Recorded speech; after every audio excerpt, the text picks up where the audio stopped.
Oi pessoal, estou passando aqui para resumir uma live dessa semana num vídeo mais curtinho com os fatores mais relevantes dessa live. A live dessa semana, das terças dos 3 Cs do controle do glaucoma, que acontece todas as terças-feiras às 16h30 no YouTube, tratou do tema seguinte: quando eu devo usar colírios sem conservantes para tratar o glaucoma? Todo mundo precisa usar colírios sem conservantes? Não. Algumas pessoas vão ter essa necessidade. Bom, a gente primeiro tem que lembrar, gente, que o glaucoma é uma doença crônica, por isso tem que se dar muita atenção ao tipo de tratamento que está sendo realizado. Primeiramente, esse tratamento tem que oferecer uma estabilidade na doença. E na maioria das vezes, esse tratamento é feito à base de colírios inicialmente ou através de uma trabeculoplastia seletiva a laser, que não está disponível nem acessível em todos os lugares. Então, na maioria das vezes, nós indicamos colírios para tratar a hipertensão ocular, que é um fator de evolução no glaucoma, que o médico pode intervir. Lembrando que o glaucoma é uma doença multifatorial e o único fator que o médico pode intervir é na pressão intraocular. Porém, existem fatores indiretos que o paciente tem que estar atento, que podem também contribuir para a evolução da doença. Bom, falando dos colírios, quando a gente indica um colírio, o paciente geralmente tolera bem. Porém, existem pessoas que têm um biotipo, um histórico pregresso de doenças que já sugere que o paciente vai ter mais dificuldade. Por exemplo, se o paciente é um paciente atópico ou um paciente alérgico, por exemplo, uma pessoa que tem asma, brônquica, dermatites, geralmente reage mais a substâncias químicas e é naturalmente esperado que ele reaja mais aos conservantes, até ao princípio ativo do remédio. Porém, não para por aí. Existem pessoas com disfunções lacrimais, que é aquele olho seco, ou outras situações na superfície ocular, como blefarites, ceratites, que vão dificultar a adaptação ao uso dos conservantes. Então, um dos fatores que nos obriga a sugerir ao paciente a troca para um colírio sem conservantes é quando esse paciente já possui uma superfície ocular fragilizada por algum motivo. Porém, gente, qualquer pessoa, mesmo com uma superfície ocular boa, quando utiliza mais de 4 gotas de colírios por dia, já pode sofrer um pouquinho os efeitos nocivos dos conservantes.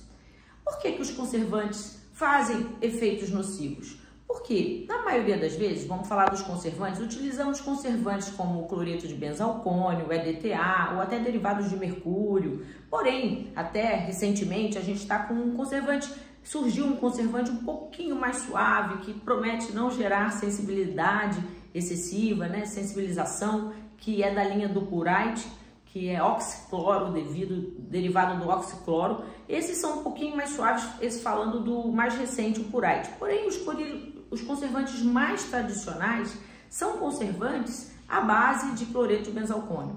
E todo conservante vai criar uma situação bacteriostática, né? Ou seja, vai fazer com que qualquer bactéria, qualquer germe não prolifere. Por isso, ele estabiliza e conserva esse colírio. Porém, quando o conservante é pingado em excesso, ele também causa nas nossas células do epitélio corneano uma lentidão na renovação. E se a gente não renova todos os dias as nossas células corneanas, que durante o dia sofreram algum processo ou até por tempo de vida vieram à falência, a gente à noite, dormindo, regenera essas células. E se eu uso muito conservante, esse processo de regeneração estará reduzido. Então, qualquer pessoa, até que não tenha nenhum problema prévio de superfície ocular, se utilizar muitas gotas de colírios por dia, e não é raro no glaucoma a gente precisar de 3 colírios para tratar a doença, sendo que 2 se usa 2 vezes ao dia, outro 1 vez ao dia ou até mais, e isso vai somar um número de gotas maior do que 4. E isso já traria desconforto, irritação, ardência nos olhos, lacrimejamento, fotofobia, né? A pessoa já reclama de visão mais embaçada. Então, os colírios sem conservantes, resumindo, eles têm 2 principais aplicações. Naqueles pacientes que já possuem uma alteração de superfície ocular, superfície de córnea, conjuntiva, blefarites, etc. E também naqueles pacientes que têm uma hipersensibilidade, são atópicos, e excepcionalmente em pessoas normais, mas que estão usando excessivamente colírios. Então, nesses casos, a gente também vai precisar pensar nos colírios sem conservantes. E tem um detalhe, todo mundo hoje usa muito celular e acaba fazendo o quê? Usando lubrificantes também. E também a maioria tem conservante. Então, é importante que, se você utiliza um lubrificante e já usa remédios para glaucoma, algum deles você passe para sem conservantes, e aí a gente dá prioridade nos lubrificantes imediatamente, sem conservantes para todo mundo, para não sobrecarregar os olhos com essas substâncias, né, bacteriostáticas, e também no sentido de preservar o conforto desse paciente para que ele tenha uma aderência melhor ao tratamento, sim, porque qualquer colírio deixa a superfície um pouquinho seca e o paciente vai precisar de mais lubrificante, então é importante ser sem conservante e os lubrificantes também. Mas hoje a gente está falando dos colírios para o glaucoma sem conservantes. E aí eu tenho que falar de mais um detalhe, pessoal. Infelizmente no Brasil a gente não tem muitas opções. A gente tinha duas opções, o Ganforte e o Saflutan, e atualmente de mais fácil acesso a gente tem o Ganforte e o D, que mistura dois princípios ativos no mesmo frasquinho. Porém, não é todas as pessoas que têm glaucoma que podem utilizar essa medicação, porque ela é contraindicada em pacientes com asma ou bloqueio cardíaco. Então, cada caso de glaucoma, de paciente com glaucoma, tem que ser avaliado personalizadamente, caso a caso, o nível do glaucoma, se a doença está estável, se o paciente tem alergia, se o paciente até se está na menopausa o olho é mais seco, então se tem um hipertireoidismo, tudo isso tem que ser analisado caso a caso para se escolher melhor os colírios e principalmente quando vai precisar indicar um sem conservantes. Me perguntaram sobre o preço, infelizmente os sem conservantes acabam sendo mais caros.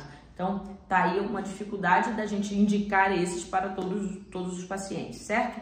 Então, fica aí essas dicas, espero que goste. Se o vídeo foi útil para você, compartilha, dá um like no vídeo e se inscreve no nosso canal de YouTube, Glaucoma Sem Mistérios, que toda semana a gente traz uma live, aí é um tempo maior para falar sobre o assunto e depois eu faço um resuminho para facilitar. Tá certo, pessoal? E quem precisa de uma ajuda especial, nós temos o programa Glaucoma Sem Mistérios lá na Hotmart, que o paciente adquire videoaulas e um acompanhamento especializado através de um grupo VIP de WhatsApp com um médico especialista em glaucoma por 1 ano.